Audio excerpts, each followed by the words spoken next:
Fala aí, galera. Bom, voltando aqui então, eu vou explicar para vocês sobre o encapsulamento. O encapsulamento é para você esconder informações das outras classes, entendeu? Então, por exemplo, vamos supor o seguinte: nós temos uma classe carro, tá? Temos uma classe carro e aqui, por exemplo, nós temos uma classe que se chama é, bicicleta, tá? É, temos uma classe bicicleta aqui. Então, imagine só, dentro de bicicleta, eu criei uma variável do tipo carro, o nome dela é C, tá? Criei o meu método construtor lá, aquele método que eu falei. Aí eu coloco C recebe um novo carro, vou colocar vou colocar vazio aqui para não ter que ficar digitando. E o ano 2, tá? Só que aí, dentro da classe bicicleta, eu acesso as variáveis ano, cor, tudo do carro, entendeu? É, são são coisas assim que eu não tenho necessidade. Olha, eu acessar as variáveis do carro dentro de bicicleta, entendeu? Não tem essa necessidade. Então eu vou deletar aqui. Então, a primeira coisa que nós temos que aprender antes de ver sobre o encapsulamento pelos nomes especiais aqui é o encapsulamento por pacote, tá? O encapsulamento ele usa a parte dos pacotes. O que seria um pacote? Olha, clico aqui, seleciono o src e cria um novo aqui. Aí aqui vai estar escrito pacote Java.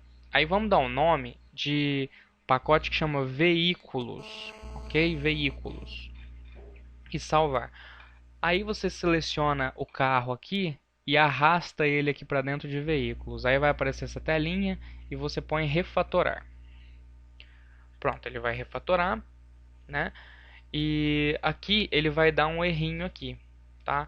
Esse erro aqui já é exatamente pelo problema do empacotamento. Olha só que interessante. Ó, vou mostrar para vocês. Quando existe pra gente aqui três métodos de encapsulamento. A primeira palavra-chave de encapsulamento se chama public, que é essa que a gente está usando sempre aqui. A segunda, na verdade, pessoal, existem quatro formas. Perdão, esqueci de uma. Existem quatro formas de encapsulamento. A primeira chama public, a segunda chama protected, a terceira chama default e a quarta chama private. Eu coloquei nessa sequência escrito aqui porque essa daqui é a sequência correta, tá? Essa daqui é a sequência de restrição, ou seja, public ele libera tudo, é liberal, tá? O protect ele faz uma restrição por pacote. O default ele faz uma restrição. Na verdade, ele não faz muita restrição. Ele faz uma restrição por dentro de pacote. Já já vocês vão entender. E o private é restrição total à classe. Total a restrição. Ok? Bom, o public vocês já viram como funciona. Só que agora vocês não devem estar entendendo o seguinte. Aqui embaixo eu coloquei c.ano. E olha só, tá dando erro.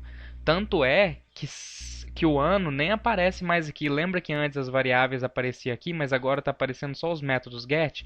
Por que está aparecendo só os métodos lá da variável carro e não está aparecendo as variáveis ano e tal? Exatamente por isso que você pensou. Porque os métodos get, set, eles têm a palavrazinha-chave public. Então a palavra-chave public deixa ele público a todo tipo de pacote que você estiver, porque olha só, a classe principal não está no mesmo pacote de veículo. Então, a única coisa que eu consigo ver de veículo são as coisas que eu coloco públicas. Então, por exemplo, se eu vier aqui no velocidade e colocar public int velocidade máxima e vir aqui c ponto assim, olha só, velocidade máxima apareceu ali para mim. Opa, não era isso aqui não. Velocidade máxima apareceu ali pra mim, olha. Tá vendo?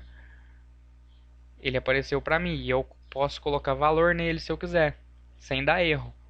Estão entendendo? Então, beleza. Velocidade máxima apareceu aqui pra mim quando eu coloquei a palavrazinha chave pública aqui. Mas não é isso que a gente quer. A gente não quer que velocidade máxima apareça. É exatamente isso que é o interessante. Então, como vocês puderam ver aqui, essa daqui é a funcionalidade da palavra-chave public. Usando ela, você consegue acessar um atributo em qualquer lugar do seu programa, da tua estruturação de pacotes aqui Java, ok? Bom, então agora nós vamos ver um outro atributo, que é o atributo, como eu falei, ele não está aqui em cima, que é o protected. O protected, ele é um atributo de pacote. Então vamos colocar aqui, por exemplo, olha só, protected. Se eu colocar o atributo protected, né? Olha só que interessante. Vamos colocar aqui C ponto. Ele ainda não aparece. Ele não aparece aqui, ok? Aí você fala, mas então, se ele não aparece, para que serve o protected? O protected, ele é um atributo que apenas as classes que estão dentro do mesmo pacote, ou seja, todas as classes que estão dentro do pacote veículos, vão conseguir ver as variáveis com o nome protected. Ok? Tá, então vamos fazer uma demonstração. É só pegar a classe principal e empurrar ela aqui para dentro de veículos. Pronto, agora a classe principal ela está dentro de veículo. Então agora se eu colocar C ponto aqui, olha só, ele vai aparecer para mim o velocidade máxima também. Só que aí, aí tem outro detalhe. Você vai falar, ah, pô, mas beleza, apareceu velocidade máxima, só que agora os outros aqui, eles estão sendo visíveis também. Tá, eles estão sendo visíveis, mas nota aqui no cantinho, olha só. Tem uma chavinha aqui em cima, ó, no cantinho esquerdo superior, que isso aqui significa que é uma variável protected. E aqui tem um quadradinho aqui que significa que é o pacote default. Uma coisa interessante sobre o protected é que o protected e o default, eles são basicamente, eles têm a mesma funcionalidade, tá? Olha só. Só que o problema é o seguinte, ó, o protected e o default, os dois têm a mesma funcionalidade. Mas aí vocês vão perguntar novamente, ó, cara, mas você está falando de protect default, mas aqui você nem usou o default, você nem usou o default aqui nessas variáveis, por que que você está falando que os dois é igual? Na verdade, eu estou usando o default desde o começo desse curso.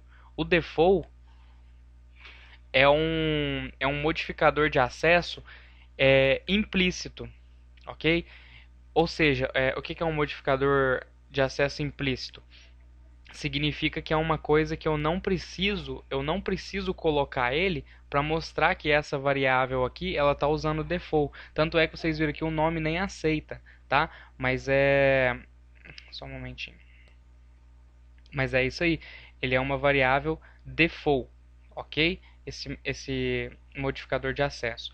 Então aqui eu não preciso colocar ele. Olha, aqui ele está sem nada de modificador de acesso, mas por padrão ele já está usando o modificador de acesso default, ok? Bom, então até agora nós já vimos o public, o protected e o default. Então agora falta o private. O private, na verdade, esses dois aqui não são muito usados, ok? É raro você usar ele. Os mais usados são o public e o private. Vou mostrar como que funciona o private agora.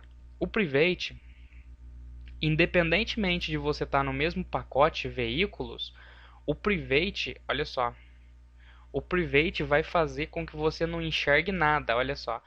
Todos aqui que são default ou protected, eu conseguiria ver. Mas quando eu coloquei private, nem estando dentro do mesmo pacote veículos aqui, peraí, danadinho.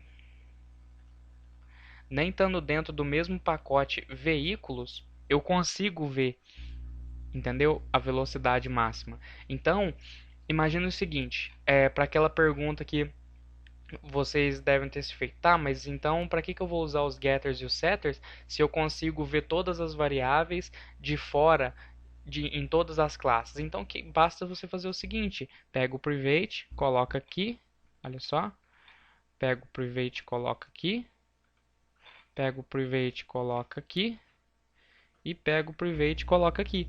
Então tudo agora está privado. Então, mesmo estando dentro da mesma classe, olha só, você não vai enxergar as variáveis, né? Mas eu não consigo enxergar a variável em lugar nenhum. Consegue. A única coisa que consegue ver uma variável privada é a classe, a própria classe onde essa variável privada foi declarada. Então, ou seja, aqui eu declarei que essa variável é privada, mas aqui, ó, o método que tem dentro da própria classe onde se encontra a variável é a única coisa que consegue ver essa variável privada. A única coisa que consegue ver a variável privada.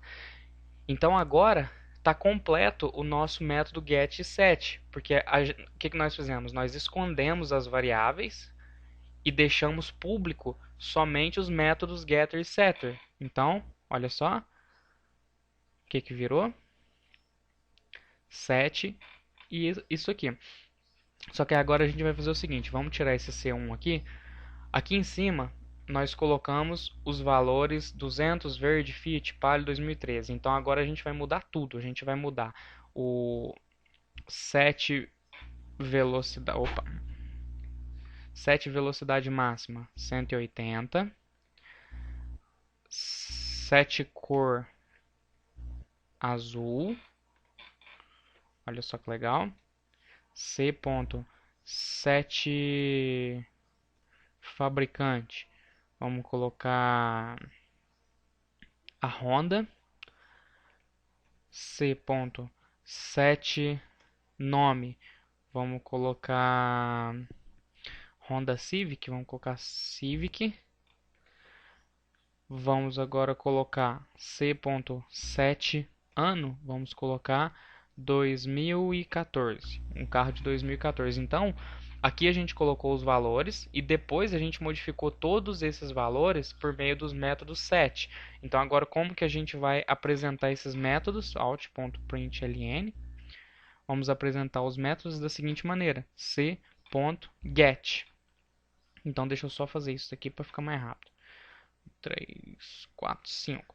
Então o que que é? É get ano, get cor, get fabricante, get nome e get velocidade máxima. Olha só que interessante, agora vamos executar. E por mais que eu tenha colocado o valor aqui, quando eu usei o método set aqui, ele modificou todos os valores aqui dentro da classe. Olha, todos esses valores aqui foram modificados pelo método getSetter e eles foram modificados, mesmo eles sendo variáveis privadas, eles não foram modificados diretamente pelas variáveis, eles foram modificados pelos métodos getters e setters, ok? Pelos métodos setters. E aqui embaixo, por meio do método get, eu acabei recuperando os valores. Então é para isso que servem os métodos get e set, ok? E o encapsulamento serve para isso. Não sei se vocês conseguiram entender a base do encapsulamento, mas com o tempo vocês vão ter uma visão mais abrangente aqui do que é o encapsulamento. Bom, essa parte de encapsulamento nós terminamos, tá? E agora já no próximo vídeo nós vamos entrar na parte de herança, tá? Que a herança é o fato de você herdar as características de uma outra classe. Uma classe herdando características da outra classe. É um conceito bem legal, então até a próxima aula. Tchau, tchau.